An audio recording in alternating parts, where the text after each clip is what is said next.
ॐ जद्दारु ब्रह्ममुरुति प्रणवतनुधरं सर्ववेदान्तसारं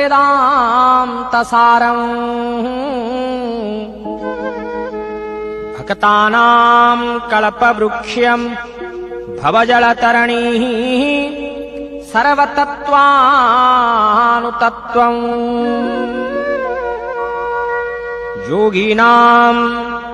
योगीनां हंसतत्त्वं हरिहरनिमित्तं श्रीपतिर्वैष्णवानां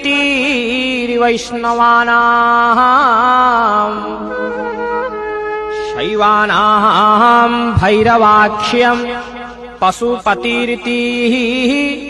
जासाक्ततत्त्वो च शक्तिः बौद्धानां बुद्धरूपं वृषभजतिवरं जैनसिद्धान्तसारं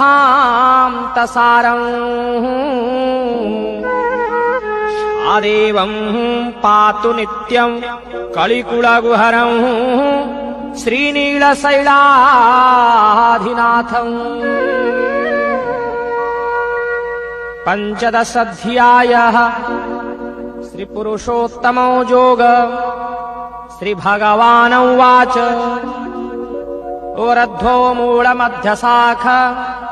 मस्वस्तं प्राहुरव्ययम् छन्दांसि यस्य पर्णानि यस्तं वेदः स वेदवित् अथाश्वरधो प्रसुतां तस्य शाखाम् गुणो प्रवृद्धां विषयो प्रवाळः अथास्य मूलाः ननु सन्ततानि कर्मानुबन्धीनि मनुष्यलोके रूपमस्येह ततोपलभ्यते नन्तो न चार्दी न च सम्प्रतिष्ठा स्वस्थमेनं सविरूढमूलम् मसङ्गशस्त्रेण दृढेन छित्त्वा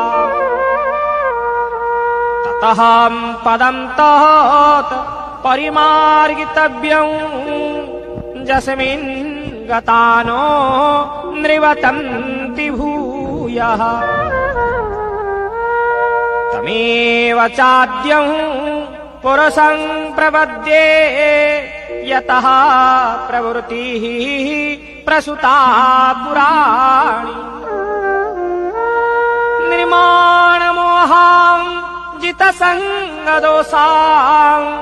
अध्यात्मनित्यां विनिवृत्तकामः नैर्विमुक्तां सुखदुःखसङ्गैः गच्छन्त्यमूढां पदमव्ययत् न तद्भासयते सूर्यो न शशाङ्को न पावकः यद्गत्वानं निवर्तन्ते तद्धामं परमं मम ममैवांसो जीवलोके जीवभूतः सनातनः मनः षष्ठानीन्द्रियाणि प्रकृतिस्थानि कर्षति शरीरं यदवाप्नोति यच्चाप्युतः रामितेश्वरः गृहीत्वेतानि संयाति वायुर्गन्धान्निवासया शुक्रं चक्षुस्पर्शनं च रसनं घ्राणमेव च अधिष्ठाय मनश्चायं विषयानुपसेवते उत्क्रामन्तः स्थितं वापि भुञ्जाना वा गुणान्वितं विमूढानानुपश्यन्ति पश्यन्ति ज्ञानचक्षुषः यतन्तो योगिनश्चैनः पश्यन्त्यात्मन्यवस्थितं यतन्तो प्रकृतात्मान नैन पश्यन्त्यचेतसः यदादित्यम् गतो तेजो जगद्भासो यतेऽखिलम् चन्द्रोमसि चाग्नौ तत्तेजम् विद्धि मामकम् कामाविश्यश्च भूतानि धारयामह्यमोजसाम् पुष्पामि चौषधी शरवः सोम भूत्वा रसात्मकः अहम् वैश्वानरम् भूत्वा प्राणिनाम् देहमाश्रितः प्राणोपानो समायुक्तः पञ्चामन्नः चतुर्विधम् श्रवस्य चाहम् हृदि सन्न विष्णो मतः श्रुतिज्ञानः पोहनम्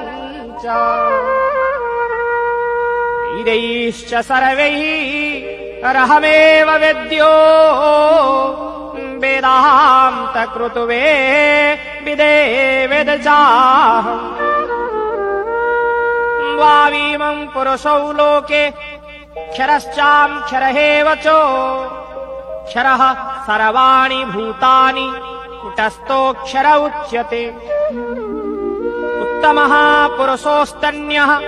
परमात्मन् तु दारुतः जो लोकम् त्रयमाविश्य बिभरतो व्ययैश्वरः यस्माक्षरो मतीतोऽहम् अक्षरादपि चोत्तमः अतोऽस्मि लोकवेदे च प्रथितः पुरुषोत्तमः जो मामेवम् वसम्मूढो जानाति पुरुषोत्तमम् स सर्वविद् भयन्तीमा सर्वभावेन भारत इति गुह्योत्तमम् शास्त्रम् मीदम् मुक्तम् मया नघ एतद् बुद्ध्वा बुद्धिमान् स्यात् कृत्यकृत्यश्च भारत। ॐ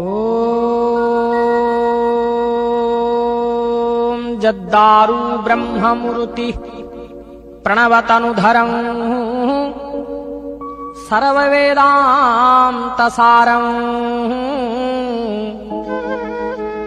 भक्तानाम् कल्पवृक्ष्यम्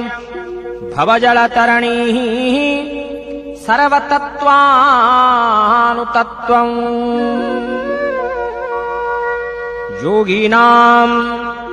योगीनाम् हंसतत्त्वम् हरिहरनिमितम् श्रीपतिर्वैष्णवानाम्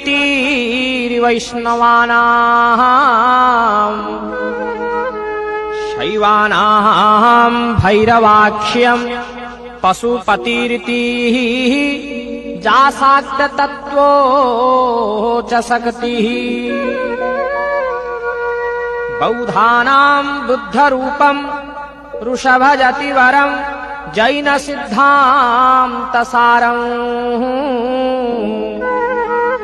सादेवम् पातु नित्यम् कलिकुलगुहरम् श्रीनीलशैलाधिनाथम् कृष्णाय वासुदेवाय देवकीनन्दनाय च नन्दगोपकुमाराय गोविन्दाय नमो नमः। सर्वे भवन्तु सुखिनः सर्वे सन्तु निरामया सर्वे